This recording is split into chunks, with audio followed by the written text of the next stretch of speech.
You're kind of a force of nature, aren't you? When I need to be. It's impressive. You flatter me. I'm trying. Did I do the right thing? What I have set in motion here could destroy everything I have revered my whole life. One day they may write about me as a traitor, a madwoman, a fool, and they may be right.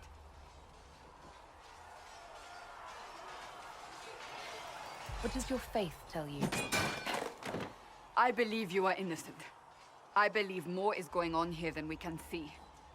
And I believe no one else cares to do anything about it. They will stand in the fire and complain that it is hot. But is this the Maker's will? I can only guess. You don't think I'm the Herald of Andraste? I think you were sent to help us. I hope you were. But the Maker's help takes many forms. Sometimes it's difficult to discern who it truly benefits, or how. What's going to happen now? Now, we collect the Templars and close the breach.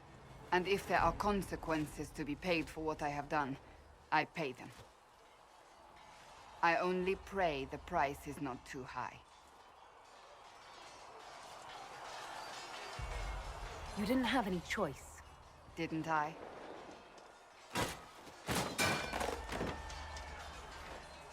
My trainers always said, Cassandra, you are too brash. You must think before you act. I see what must be done, and I do it. I see no point in running around in circles like a dog chasing its tail. But I misjudged you in the beginning, did I not? I thought the answer was before me, clear as day. I cannot afford to be so careless again.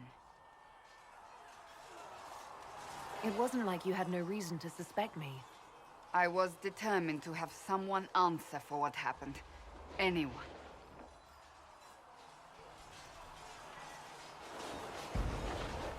You've said you don't believe you're chosen. Does that mean you also don't believe in the Maker? I believe he exists. You do? I'm surprised, but I suppose it's comforting. Surely the Maker put us both on this path for a reason. Now it simply remains to see where it leads us.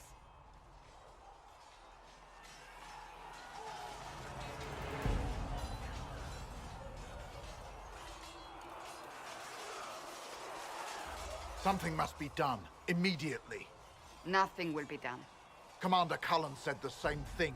It's an outrage. There are mages here we know are guilty of heinous crimes. You would let that pass? Yes, as will you. This is the Inquisition, and you are not guests here. How are we supposed to...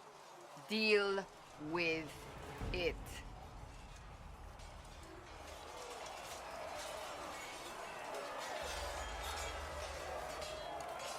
It never ends, evidently.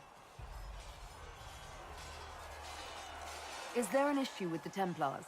Can I help? The Templars are too accustomed to having their way. They need to learn. It's your doing, after all. You're the one who conscripted them. Well, I hope it works. What other choice do we have? Oh. I do sound like I'm blaming you, don't I? I don't disapprove. In fact, you did well. You made a decision when it needed to be made. And here we are. I wish I could say this was my doing.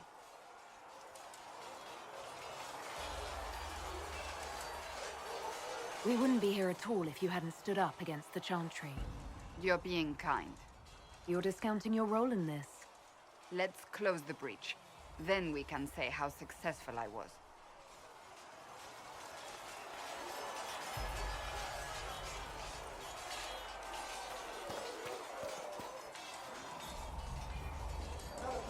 It occurs to me I don't actually know much about you. What do you want to know? I'm not sure. Where are you from? I thought you knew that. I suppose I could ask Liliana.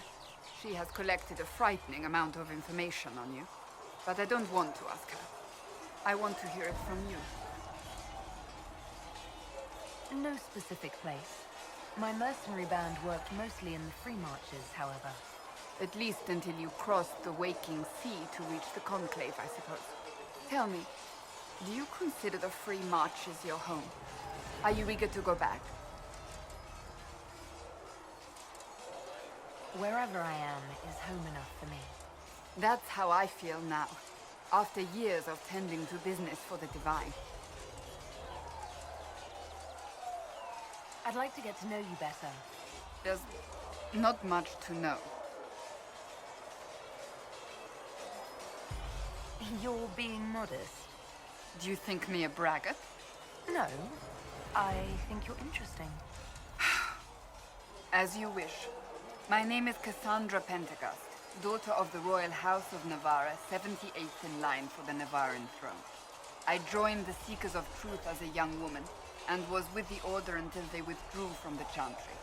I remained as the Divine's right hand, carrying out her order to form the Inquisition. And here we are. That's all there is to know, my lady. You're a member of Navarra's royal family. The Pentecosts are a very large clan. Half of Cumberland could say the same. Really? No, but it feels that way. I have hundreds of relatives so distant they need charts to prove we're related at all. And they have them. Oh yes. The Pentecosts value their precious blood like it runs with gold. And you joined the Seekers to get away from them? It was a life worth getting away from. The Pentecosts are famed for dragon hunting, but few actually pursue the craft. Most are fat and lazy. They pay lip service to the Maker and care only for idle pleasures and past glories. My brother was all that kept me in Navarra. Once he was gone, so was I. Tell me about your brother. Anthony was older than I, a dragon hunter, who showed what a Pentecost could truly be. I idolized him. I wanted to hunt dragons as he did, even though our uncle forbade it. Anthony promised to train me in secret. We would hunt together one day, brother and sister, vanquishing the beasts of old. And then he died on me. I'm sorry. I shouldn't have pried. No, it's fine. A group of apostates wanted dragon blood, and wanted Anthony to get it for them. He refused, and they killed him for it. In front of me. I begged the Chantry to let me become a Templar. Instead, they sent me to the Seekers. It took many years to let go of my drive for vengeance. I think I understand how you felt. At times I could not breathe. The rage nearly choked me. I sometimes wonder how different my life would be if Anthony was still alive. Would I be a dragon hunter? Married to some noble fool, a mother of 3? I cannot say. I take solace in believing the Maker has a plan, but he is not always kind.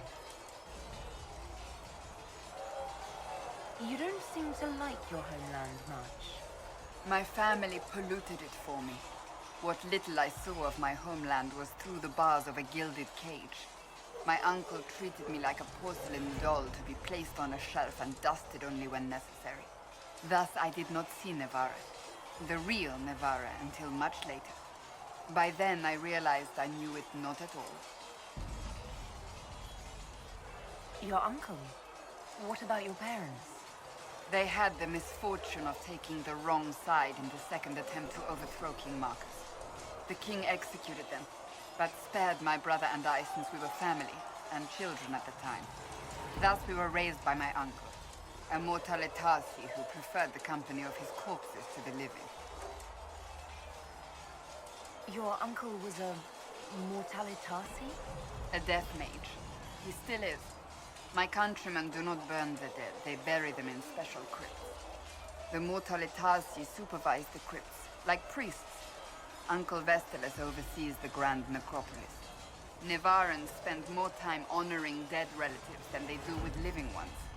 It is odd to be so fascinated with death and its trappings. I will never understand it. So you were the right hand to the Divine? To Divine Justinia, yes. And Divine Beatrix before her, in fact. The position is normally reserved for Templars of the Knights Divine, but my circumstances were unusual. Unusual how? You don't know the story? Thank the Maker. I will tell you if you wish, but it isn't as exciting as some drum it up to be. The short version is that I once saved the previous Divine's life. My reward was becoming her right hand. But what does a right hand do, exactly? What is your hand capable of? It gives, it takes, it beckons. It makes a fist. Liliana and I extended the Divine's reach beyond the Grand Cathedral. We went where she could not. After Beatrix, I was tired of the position and wanted to return to the Seekers. But Justinia convinced me to stay. Her vision for the future gave me hope. You thought she could really change things? Justinian knew the war was coming long before it began. She tried to avert it, but the forces arrayed against her were too strong. Sometimes you have to break a bone so it can be reset. That's where the Inquisition comes in. It was to be the answer. A means to preserve as well as an agent for change. I only wish she had lived to see it. So, what's the story about you becoming the right hand? Sweet Andraste, do you really want to hear that? It was, what, 18, 20 years ago? Some still discuss it like it happened yesterday. The tale gets bigger each time it's told. I barely recognize myself within it now. That's what happens with stories that become legends. I am not a legend, nor was I then. I was a young woman barely out of training. To hear others tell it, I alone saved Divine Beatrix from a horde of dragons sent to assault the Grand Cathedral. Rather impressive for such a young seeker, wouldn't you say? And the truth is? I stumbled upon a conspiracy to kill Beatrix. A Templar Knight Commander was at its heart. And there was a dragon battle at the Grand Cathedral, but I had help from loyal mages who rallied to the cause. They freed the dragons from magical control. Without them, the Divine and I would both have died. Yet I became the right hand, and they are forgotten. What happened to the mages that helped you? They went back to their circles, with rewards and privileges and Most Holy's gratitude. Many of them died at the conclave.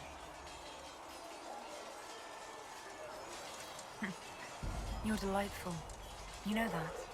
No, I do not know that. I object. There is nothing delightful about me. I beg to differ. I think I preferred you in the stocks.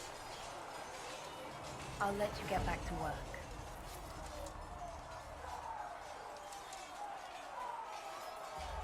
Greetings. Can you tell me more about the Seekers? The Seekers of Truth were born from the original Inquisition long ago, when it united with the Chantry. Seekers stood above the Templars, watching over them but also investigating magical events they couldn't handle. We were meant to be incorruptible, above reproach.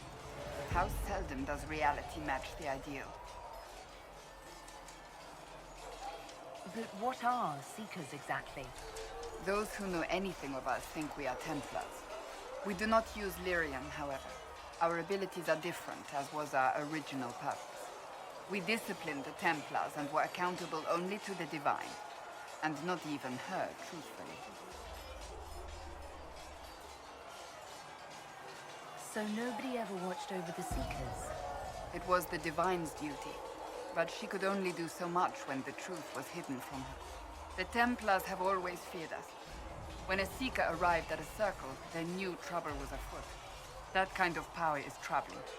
You begin to think you are the only one who can. If someone insists it does, they are the blind ones.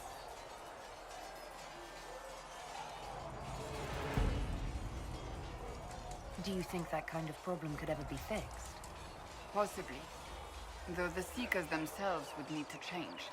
They were clearly not willing to, even though they abandoned everything they stood for to avoid it. In my heart, I believe they can still be salvaged, but not by their own hands. You mentioned that Seekers have different abilities than Templars. Entirely.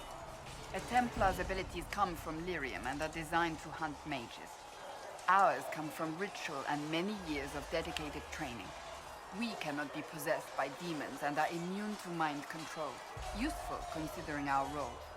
Seekers can gain other gifts, though that depends on the individual.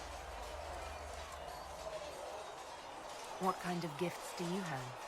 I can set the lyrium within a person's blood aflame. Both mages and Templars bend before my will. Some Seekers use it to interrogate, others simply to paralyze. Once there was a Seeker who could use it to kill.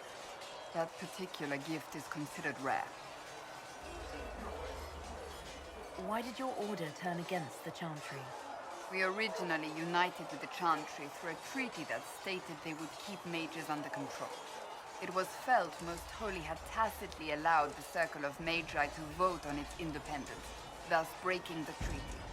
The Seekers saw themselves as justified, and they led the Templars into a war of righteousness. You sound like you disagree. We knew what was happening at Kirkwall, where the Mage Rebellion began. We looked into reports of Knight Commander Meredith's harsh treatment of her charges years earlier. But we found so many shocking cases of magical corruption, it was decided her actions were justified. If we'd been there when it happened, if we'd looked harder at the root causes.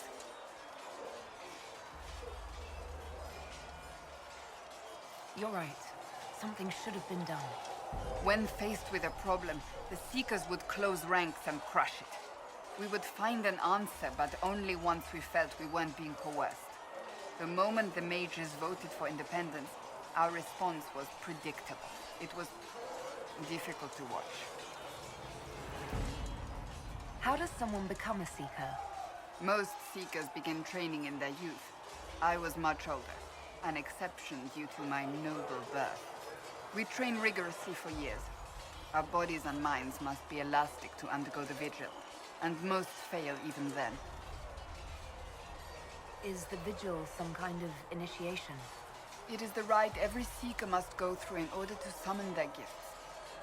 A full year of fasting, prayer, and separation from all distractions, including other people. We empty ourselves of all emotion, focusing only on the purity of our devotion. And the moment it finally ends, it's wonderful. Faith realized. I cannot put it into words.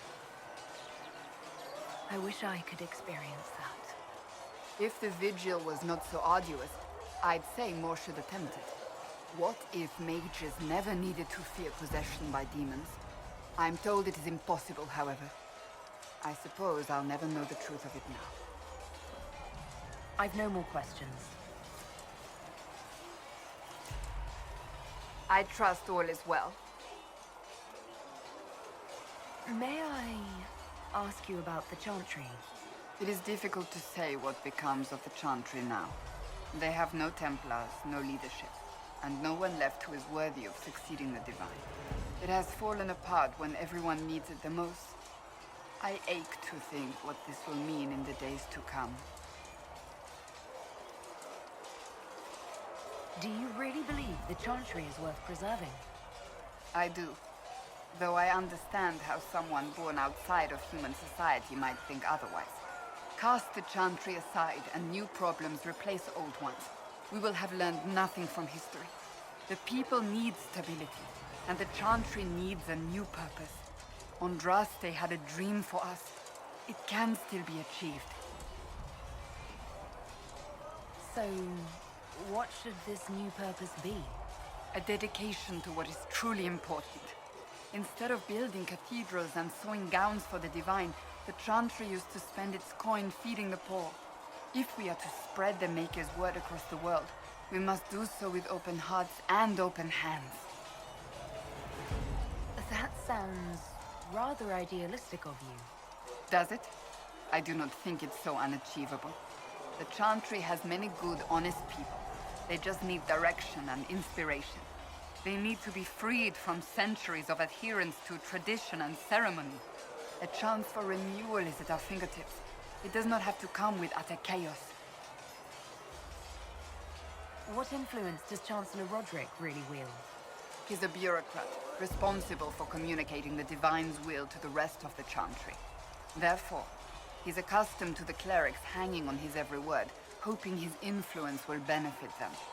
Despite that, Roderick is not a bad man. He's frightened, and believes his place is to fill the gap left by Most Holy's death. Some might agree. As far down the chain of command as he is, there is no one left above him. How big a problem could he be? No more than he is already. He sent his message to the College of Clerics. That is the only card he had to play. Dealing with him further only lends him credibility he doesn't deserve. Will the Chantry replace Divine Justinia? They will try. Once the priests withdraw for the Grand Consensus, it is against Chantry law for them to emerge without naming a new Divine. Sometimes it takes days, or weeks, or even months. The problem now is that no clear successor to Justinia exists. All worthy clerics died with her at the Conclave. So what happens if they can't agree on someone? Theoretically, they will argue until exhaustion takes them or they see reason. Practically, however, if the Grand Consensus goes on too long, the Chantry will crumble. Any cleric with ambition but little sense will see this as her one chance, and plenty of such clerics exist. We shall see what happens. The Inquisition must act in the meantime. If they do choose a new Divine, will you serve her? That depends on whether she would have me. I am a rebel now, remember? And even if she would, I do not know. It would depend on what type of Divine she is. I am no longer in a position to follow blindly, and no new Divine could expect such obedience now. I'm surprised you rebelled against the Chantry. I left my own order when they took the wrong path. It is no different. But in neither case did I stop caring. Indeed, I care so much that I feel drastic action is necessary. I suppose history shall one day judge my actions. Thank you.